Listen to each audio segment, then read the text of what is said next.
You know, in our super busy, often chaotic world, finding just a moment of peace can feel, well, impossible. But what if the answer isn't some new technology, but an ancient teaching? Today, we're going to dive into a timeless guide to inner peace that might just surprise you with how relevant it is right now. So let's start with something I think we can all relate to. That feeling of living in a world that is just so full of noise. I mean, does it ever feel like you're just constantly bombarded, with information, demands, distractions, all of it, and trying to find a moment of real quiet? Yeah, it feels almost impossible sometimes, right? Well, if you're nodding along right now, you are definitely not alone. That feeling of being totally overwhelmed is a really common, shared experience in our modern lives. But what if the answer isn't another app or some new productivity hack? What if it's something much, much older? To find that answer, we're actually going to travel back in time, way back, to a voice on a hill that offered a totally different kind of message. So I want you to picture this. Imagine it's a cool morning, you're on a gentle hill, and you're looking out over the beautiful Sea of Galilee. All around you, hundreds of people have gathered, drawn by this sense of hope. And who are these people in the crowd? Well, they're just regular people.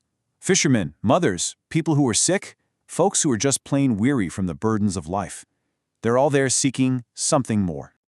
And then he sits down on a rock. You can feel the wind moving softly, and the whole crowd just falls silent. And that's when a man named Jesus begins to speak. But the way he spoke, it wasn't like a king or a commander. He didn't speak like a ruler. He spoke like a friend, like someone who just got it, someone who seemed to really truly understand their struggles on a deep level. And the things he started to talk about, honestly, it was revolutionary. He was describing a completely different kind of happiness, one that nobody in that crowd was used to hearing about. I mean, just think about it for a second. In a world that was all about power, wealth, and status, his words must have sounded completely upside down, totally unlike anything the teachers or the rulers of the day were saying. He basically told them that true happiness, that deep, lasting sense of being blessed, it wasn't found in riches or power. No, instead, it was found in things like humility, kindness, and mercy. He taught that it's the pure-hearted and the peacemakers who are truly closest to heaven.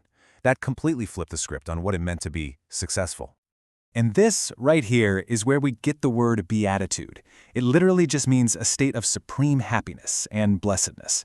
And we're not talking about a fleeting feeling, This is a deep-seated inner peace and joy. So as this crowd is listening, just completely still, something really profound is happening. And it wasn't some grand flashing miracle. It was that people felt, maybe for the very first time in their lives, that they were truly seen, truly loved, and completely understood just as they were. Okay, so what does this ancient story have to do with us now, in our world of smartphones and endless notifications? Well, it turns out this is way more than just a nice story. It's actually a super practical guide for today. Yeah, these Beatitudes, they're not just some beautiful piece of history to admire from afar. They are a timeless, totally practical guide for living a life of light, especially when the world feels, noisy and dark. The path to that inner peace he was talking about really comes down to simple but incredibly powerful choices. Like, what if we chose humility over arrogance? What if we chose mercy over judgment?